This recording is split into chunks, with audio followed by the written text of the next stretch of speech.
Bacaan liturgi Jumat 3 Juni 2022, hari biasa Pekan Paskah ke-7, peringatan wajib Santo Karolus Luanga dan teman-temannya martir. Bacaan dari Kisah Para Rasul. Waktu Paulus ditahan dalam penjara di kota Kaisarea, datanglah Raja Agripa dengan Bernike ke Kaisarea untuk mengadakan kunjungan kehormatan kepada Gubernur Festus. Karena mereka beberapa hari lamanya tinggal di situ, Festus memaparkan perkara Paulus kepada raja itu, katanya, "Di sini ada seorang tahanan yang ditinggalkan Felix pada waktu ia pergi. Ketika aku berada di Yerusalem, imam-imam kepala dan tua-tua orang Yahudi mengajukan dakwaan terhadap orang itu dan meminta supaya ia dihukum. Aku menjawab mereka bahwa bukanlah kebiasaan pada orang-orang Roma untuk menyerahkan seorang terdakwa sebagai suatu anugerah sebelum ia dihadapkan dengan orang-orang yang menuduhnya dan diberi kesempatan untuk membela diri terhadap tuduhan itu. Karena itu mereka turut bersama-sama dengan aku kemari. Pada keesokan harinya, aku segera mengadakan sidang pengadilan dan menyuruh menghadapkan orang itu. Tetapi ketika para pendakwa berdiri di sekelilingnya, mereka tidak mengajukan suatu tuduhan pun tentang perbuatan jahat seperti yang telah aku duga.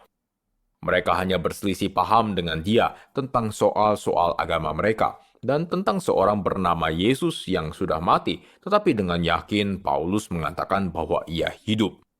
Karena aku ragu-ragu bagaimana harus memeriksa perkara-perkara seperti itu, aku menanyakan apakah Paulus mau pergi ke Yerusalem supaya perkaranya dihakimi di situ. Tetapi Paulus naik banding, ia minta supaya ia tinggal dalam tahanan dan menunggu sampai perkaranya diputuskan oleh Kaisar. Karena itu aku menyuruh menahan dia sampai aku dapat mengirim dia kepada Kaisar. Demikianlah sabda Tuhan, syukur kepada Allah. Tuhan sudah menegakkan tahtanya di surga. Tuhan sudah menegakkan tahtanya di surga. Pujilah Tuhan, hai jiwaku. Pujilah namanya yang kudus, hai segenap batinku. Pujilah Tuhan, hai jiwaku. Janganlah lupa akan segala kebaikannya. Tuhan sudah menegakkan tahtanya di surga. Setinggi langit dari bumi, demikianlah besarnya kasih setia Tuhan atas orang-orang yang takwa kepadanya. Sejauh timur dari barat, demikianlah pelanggaran-pelanggaran kita dibuangnya. Tuhan sudah menegakkan tahtanya di surga. Tuhan sudah menegakkan tahtanya di surga dan kerajaannya berkuasa atas segala sesuatu. Pujilah Tuhan, hai malaikat-malaikatnya. Agungkanlah dia, hai pahlawan-pahlawan perkasa. Tuhan sudah menegakkan tahtanya di surga.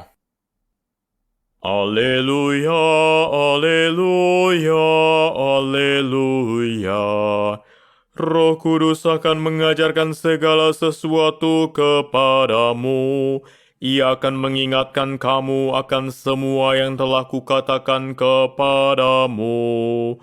Alleluia, alleluia, alleluia. Inilah Injil suci menurut Yohanes, dimuliakanlah Tuhan. Yesus yang telah bangkit menampakkan diri kepada murid-muridnya. Sesudah mereka sarapan, Yesus berkata kepada Simon Petrus, "Simon, anak Yohanes, apakah engkau mengasihi aku lebih daripada mereka ini?" Jawab Petrus kepadanya, "Benar Tuhan, engkau tahu bahwa aku mengasihi engkau." Kata Yesus kepadanya, "Gembalakanlah domba-dombaku." Kata Yesus pula kepadanya untuk kedua kalinya, "Simon, anak Yohanes, apakah engkau mengasihi aku?" Jawab Petrus kepadanya, "Benar Tuhan, engkau tahu bahwa aku mengasihi engkau." Kata Yesus kepadanya, "Gembalakanlah domba-dombaku." Kata Yesus kepadanya untuk ketiga kalinya, "Simon, anak Yohanes, apakah engkau mengasihi aku?" Maka sedihlah hati Petrus karena Yesus berkata untuk ketiga kalinya, "Apakah engkau mengasihi aku?" Dan ia berkata kepadanya, "Tuhan, engkau tahu segala sesuatu. Engkau tahu bahwa aku mengasihi engkau." Yesus berkata kepadanya, "Gembalakanlah domba-dombaku. Aku berkata kepadamu, sesungguhnya ketika masih muda, engkau sendiri mengikat pinggangmu dan engkau berjalan kemana saja kau kehendaki. Tetapi jika engkau sudah menjadi tua, engkau akan mengulurkan tanganmu, dan orang lain akan mengikat engkau dan membawa engkau ke tempat yang tidak kau kehendaki.